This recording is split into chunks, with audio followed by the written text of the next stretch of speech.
शहर से दूर एक पुराना मकान जंगल के किनारे खड़ा था। यह घर कभी आबाद था, लेकिन अब वीरान और रहस्यमयी लगने लगा था। सारा और लिली, दो बहनें, अपने माता पिता के साथ इस घर में रहने आई थीं। मकान बड़ा था, लेकिन उसमें एक अजीब सा सूनापन था। यह जगह थोड़ी अजीब नहीं लग रही? लिली ने धीरे से पूछा, जब वे अपने नए कमरों में सामान जमा रही थी। बस तुम्हारा वहम है, सारा ने हंसकर जवाब दिया। लेकिन सच कहें तो उसे भी कुछ ठीक नहीं लग रहा था। पहली रात सब कुछ सामान्य था, लेकिन फिर रात के ठीक 12 बजे दरवाजे पर दस्तक हुई। पहली दस्तक सारा की आंख खुल गई। उसने कमरे में इधर उधर देखा, लेकिन सब कुछ सामान्य था। फिर से दस्तक हुई। Talk talk talk. सारा की सांसें तेज हो गईं। आधी रात को कौन दरवाजे पर हो सकता है? वह धीरे धीरे उठी और दरवाजे तक गई। लेकिन जैसे ही उसने हैंडल पकड़ा, खटाक, दस्तक बंद हो गई। उसने धीरे से दरवाजा खोला। बाहर कोई नहीं था, बस घना अंधेरा, गायब होती परछाइयां। अगली सुबह सारा ने लिली को रात की घटना बताई। शायद सपना था, लिली ने कहा। लेकिन अगली रात वही हुआ। और इस बार जब दस्तक हुई, लिली गायब थी।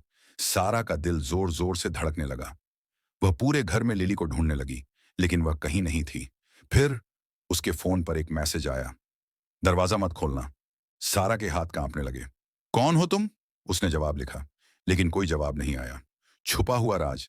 सारा ने घर की पुरानी फाइलें और नक्शे खंगालने शुरू किए, और फिर उसे एक पुरानी अखबार की कटिंग मिली। इस घर में पहले भी कई लोग रह चुके हैं, लेकिन वे सब एक रात अचानक गायब हो गए। सारा की आंखें चौड़ी हो गईं। फिर से दस्तक हुई। Talk talk talk. लेकिन इस बार सारा ने दरवाजा खोल दिया, और सामने जो खड़ा था वह लिली नहीं थी। लिली ने घबराकर फोन उठाया और तुरंत कॉल करने की कोशिश की, लेकिन कोई नेटवर्क नहीं था। यह सब क्या हो रहा है? उसकी सांसें तेज हो गईं।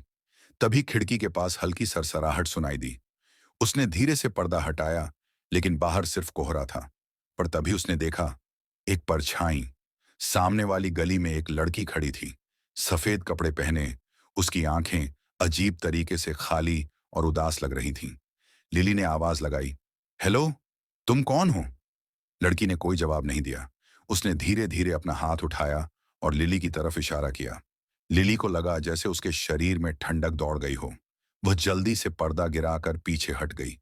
अचानक उसके दरवाजे पर फिर से दस्तक हुई, इस बार बहुत ही गंभीर और भारी आवाज में। क्या यह वही लड़की है? लिली धीरे धीरे दरवाजे की तरफ बढ़ी, लेकिन जैसे ही उसने दरवाजे के पास कदम रखा, एक अजीब सी फुसफुसाहट सुनाई दी। दरवाजा मत खोलना, वे तुम्हें देख रहे हैं। लिली का पूरा शरीर कांप उठा। लिली ने किसी तरह खुद को शांत किया और अपने कमरे में जाकर दरवाजा लॉक कर लिया। लेकिन तभी उसे एहसास हुआ कि कमरे के अंदर भी कुछ बदला बदला सा लग रहा है। दीवार पर एक पुरानी तस्वीर टंगी थी, जिसमें घर के पिछले मालिकों की फोटो थी। लेकिन अब उस तस्वीर में एक नया चेहरा दिख रहा था, वही लड़की जो बाहर खड़ी थी।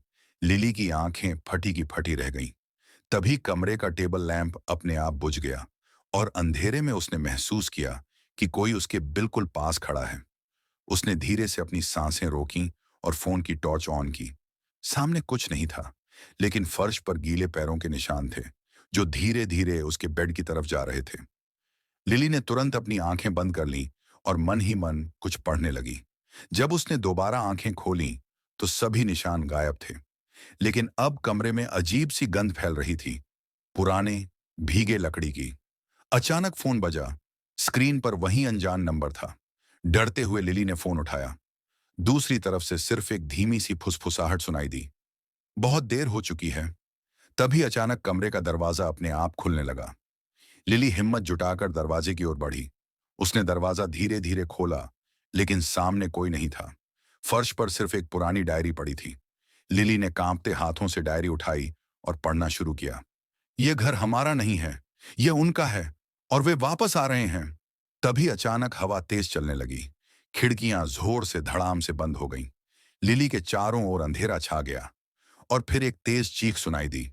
जब लाइट दोबारा आई, तो लिली गायब हो चुकी थी, और टेबल पर सिर्फ वही पुरानी डायरी रखी थी। उस डायरी का आखिरी पन्ना अब खुला था, जिसमें बस एक ही शब्द लिखा था,